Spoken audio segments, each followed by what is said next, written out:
Bismillahirrohmanirrohim. Assalamualaikum warahmatullahi wabarakatuh. Halo anak-anak. Anak-anak, bagaimana kabarnya?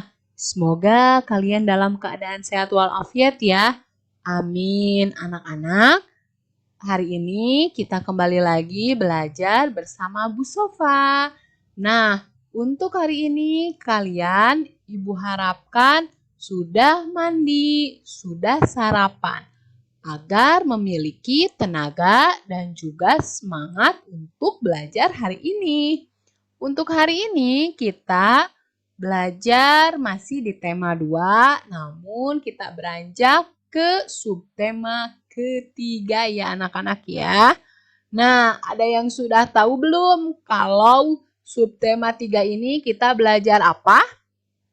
Nah, di subtema 3 ini kita belajar tentang energi alternatif ya anak-anak ya. Hari ini kita belajar pembelajaran ke-1. Tujuan pembelajaran hari ini, dengan mengamati gambar dan membaca teks petunjuk tertulis, siswa mampu mengidentifikasi langkah-langkah pembuatan layang-layang dengan tepat. Dengan pengamatan, siswa mampu mengidentifikasi manfaat energi alternatif dalam kehidupan sehari-hari dengan tepat. Dengan mengolah informasi, siswa mampu mengidentifikasi tanaman jarak sebagai sumber daya alternatif dan pemanfaatannya dengan tepat. Nah, ini tujuan pembelajaran hari ini anak-anak ya. Nah, sebelum kita beranjak ke materi selanjutnya, Ibu harapkan kalian melaksanakan pembelajaran ini, niatkan untuk beribadah kepada Allah Subhanahu wa Ta'ala, supaya ilmu yang kita dapatkan hari ini bisa bermanfaat dan bisa kita amalkan dalam kehidupan sehari-hari. Bagaimana jika energi yang kita gunakan sudah habis? Adakah energi penggantinya? Nah, anak-anak, di subtema sebelumnya, di tema 2 ini kita belajar tentang pemanfaatan energi, terus cara menghemat energi. Nah, walaupun energi sudah dihemat, tapi lama-kelamaan pasti akan habis si anak-anak ya. Seperti Ibu akan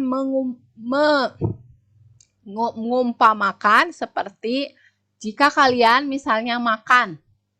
Nah, kalian ambil makanan di piring kalian. Nah, setelah itu kalian makan sedikit. Nah, makanan di piring lama-kelamaan akan habis walaupun jangka waktunya lama. Nah, makanan ini kita analogikan atau seperti energi. Nah, energi itu akan habis walaupun kita menggunakannya sudah hemat. Sedikit, tapi pasti lama-kelamaan akan habis. Maka kita harus mempersiapkan energi penggantinya, yaitu energi alternatif. Nah, di pembelajaran ini kita akan belajar energi alternatif ya anak-anak ya. Nah, di sini ada teks ya. Kita baca bersama-sama anak-anak. Sumber energi yang berasal dari minyak bumi dan gas merupakan sumber energi yang tidak dapat diperbaharui. Sumber energi ini memiliki ketersediaan yang terbatas dan suatu saat akan habis. Manusia memerlukan sumber energi lain atau energi alternatif untuk memenuhi kebutuhannya. Sumber energi alternatif berasal dari sumber energi yang dapat diperbaharui. Contohnya, sinar matahari, angin, air, panas bumi, gelombang laut. Nah, itu ya anak-anak ya, contoh dari sumber energi alternatif. Sumber energi alternatif merupakan sumber energi yang bukan sumber energi tradisional. Sumber energi tradisional adalah bahan bakar fosil seperti batu bara, minyak, dan gas alam. Sumber energi alternatif yang dikembangkan saat ini memanfaatkan sumber energi yang tersedia di alam dan tidak akan habis, yaitu matahari, angin, air, dan panas bumi. Nah, di situ kita sudah tahu ya bahwa ada beberapa contoh energi alternatif yang kita bisa manfaatkan. Nah, mari kita simak ya anak-anak ya, bagaimana cara pemanfaatan berbagai energi alternatif tersebut. Matahari. Matahari merupakan sumber energi utama di bumi. Hampir semua energi yang berada di bumi berasal dari matahari. Energi panas yang dihasilkan dapat digunakan untuk memanaskan ruangan,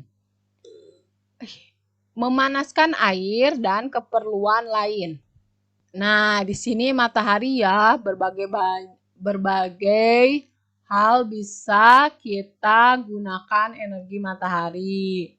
Energi panasnya malahan sekarang energi matahari itu dikumpulkan. Nah, melalui suatu alat mengumpulkan sel suryanya. Nah, oleh manusia diubah energi matahari tersebut menjadi energi listrik. Namun masih terbatas ya, tapi sudah ada ilmuwan-ilmuwan yang mencobanya energi matahari diubah menjadi energi listrik ya anak-anak ya. Nah, selanjutnya itu adalah angin. Angin adalah gerakan udara di permukaan bumi yang terjadi karena tekanan udara. Angin telah dimanfaatkan sejak dulu sebagai sumber energi pada perahu layar dan kincir angin tradisional.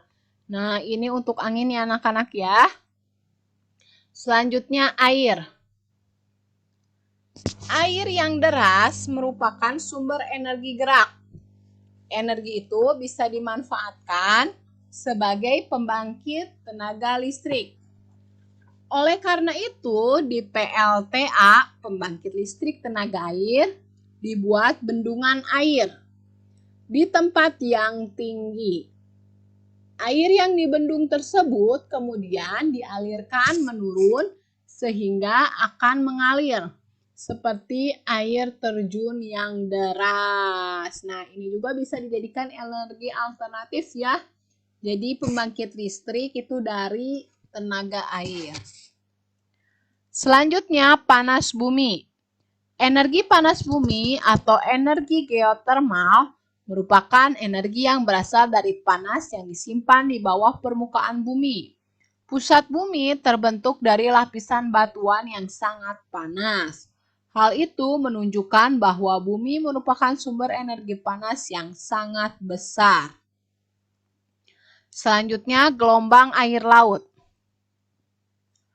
Gelombang air laut saat memecah di pantai menghasilkan banyak energi. Energi ini dapat diubah menjadi energi listrik. Jadi kalau ini ada alatnya ya anak-anak ya. Nah, seperti tadi energi panas, gelombang laut pun menghasilkan energi. Nah, ini ditampung oleh alat. Nah, setelah itu dari alat tersebut diubah menjadi energi listrik. Ini sudah ada beberapa ilmuwan yang mencobanya. Mungkin masih jarang, tapi kalau misalnya nanti sudah bisa diproduksi misalnya, nah pasti kita lebih gampang untuk melihat alat yang untuk mengubah gelombang air laut menjadi energi listrik. Panas bumi. Bahan bakar bio merupakan bahan bakar yang berasal dari makhluk hidup, baik hewan maupun tumbuhan. Bahan bakar bio yang berasal dari tumbuhan diantaranya tumbuhan berbiji yang mengandung minyak seperti bunga matahari, jarak, kelapa sawit, kacang tanah, dan kedelai. Bahan bakar tersebut dikenal sebagai biodiesel. Biodiesel dapat digunakan untuk menggantikan solar. Singkong, ubi, jagung, dan sagu dapat diubah menjadi bioetanol.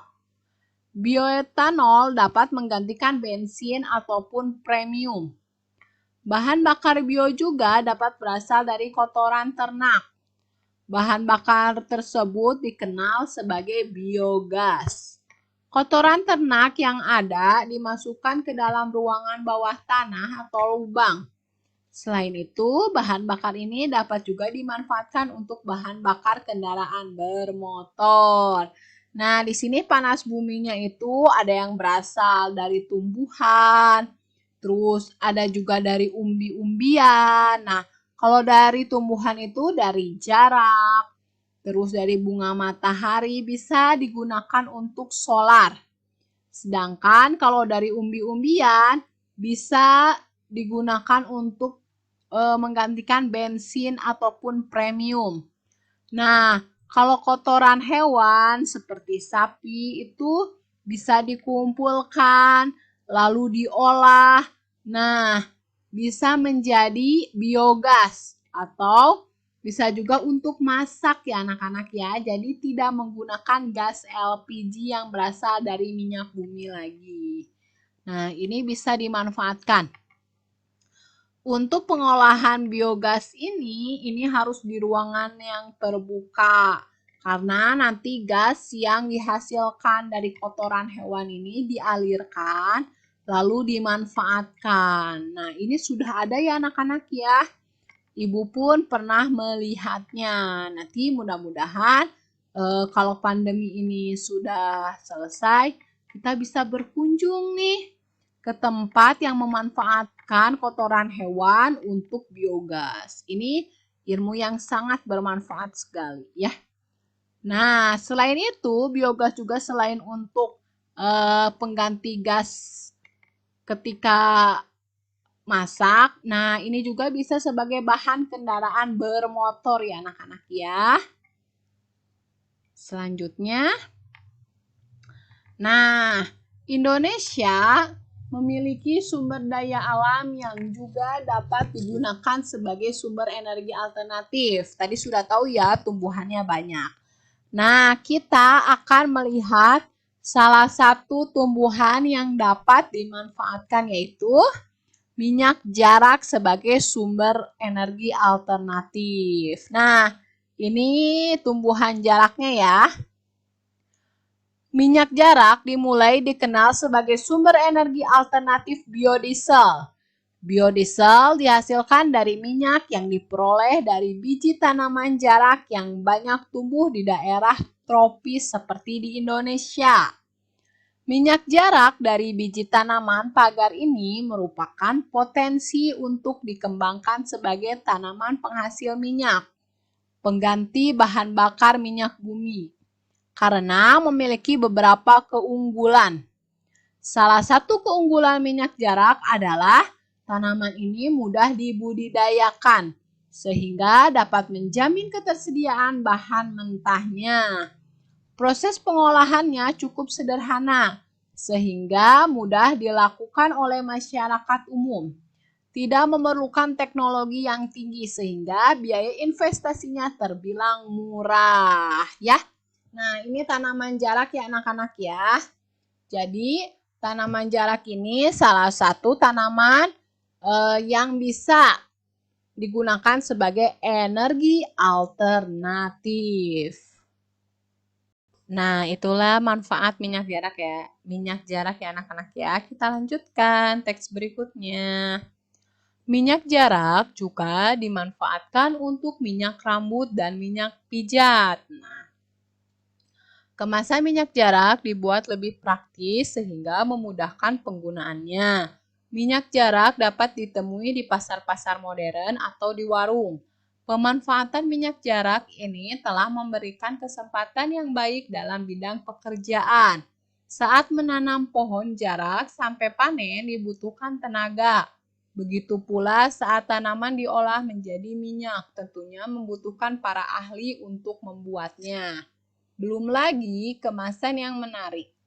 Pasti dibutuhkan tangan-tangan terampil untuk mengemasnya. Pemanfaatan minyak jarak yang banyak selain berdampak positif tentunya juga akan memberikan dampak yang kurang menguntungkan bagi masyarakat. Nah, banyak ya manfaat positif. Nah, tapi setiap kali ada dampak baik, pasti ada dampak buruk ya anak-anak ya. Nah, mungkin kalau misalnya minyak jarak itu terus diolah, lama-kelamaan manusia itu akan cenderung serakah. Jadi kalau kita misalnya memanen tumbuhan jarak, maka kita pun harus menanamnya. Gitu ya anak-anak ya. Mungkin dampak positifnya banyak, hanya saja dampak kurang baiknya itu masyarakat akan cenderung malas untuk menanam pohon jarak, tapi masyarakat akan memanen tanaman jarak tanpa perhitungan. Itu mungkin dampak negatifnya. Namun minyak jarak ini sangat banyak sekali dampak positifnya anak-anak ya. Nah, di sini salah satu permainan yang memanfaatkan energi alternatif itu ada layang-layang ya anak-anak ya. Ini gambar layang-layang. Nah, layang-layang ini memiliki bentuk yang beragam. Nah, ini ya. Sampai kalau layang-layang ini bisa menjadi ajang untuk perlombaan nih. Jadi masyarakat itu atau suatu kelompok membuat layang-layang sebagus mungkin. Nanti siapa yang paling lama bertahan di udara itu pemenangnya atau ada penilaian lainnya. Nah, ini bentuk layang-layang ya yang beraneka ragam, tapi tetap semuanya itu mengandalkan energi angin untuk menerbangkannya ya anak-anak ya. Nah, sekarang kalian tahu tidak sih cara membuat layang-layang? Tentu kalau anak laki-laki hampir 80% tahu ya. Atau bisa jadi hanya tahu cara memainkannya saja. Nah, sekarang mau anak laki-laki, mau anak perempuan, kita belajar ya cara membuat layang-layang ya. Nah, bahan yang dibutuhkan. Kertas koran bekas berbentuk persegi, ukuran 30 cm x 30 cm, bambu ukuran lebar 1 cm, panjang 80 cm, bambu ukuran lebar 1 cm, panjang 40 cm, benang wol, gunting, lem. Nah, untuk kertas koran ini ya, kenapa menggunakan kertas koran? Supaya kita juga menghemat ya anak-anak ya. Tapi selain kertas koran bisa juga menggunakan kertas minyak ya anak-anak ya. Nah, kalau yang suka kalian lihat layang-layang itu berasal kertasnya itu kebanyakan dari kertas minyak. Nah, untuk ukurannya sendiri ini bebas ya. Ukuran kertasnya ibu hanya mencontohkan 30 cm, tapi ini bebas. Terus bambunya juga ini bebas, hanya saja bambu ada yang panjangnya 2 kali lipat, ada yang setengahnya. Jadi yang satu 40, yang satu 80. Kalau ini 50 berarti ini 100. Benang wol, gunting, dan lem ya. Jadi ini disesuaikan saja. Ukurannya tidak harus seperti ini, tapi ibu mencontohkannya seperti ini, hanya sebagai contoh. Nah, bagaimana caranya? Nah, ini bisa kalian baca ya, anak-anak ya. Ada juga di buku tema kalian ya. Nah, ini ada 11 langkah ya, anak-anak ya. Nah, di sini, nah ini. Nah, ini letakkan bambu secara menyilang. Setelah itu, ikat bambunya nih di sini tuh supaya tidak goyah. Ikat bambu dengan menggunakan benang ya. Nah, setelah itu ini juga. Nah, pertama ikat lagi si tali bambu dari sini diikat. Setelah itu ditarik ke arah sini, lalu diikat. Nah, setelah itu ditarik lagi ke arah sini, setelah itu diikat ya.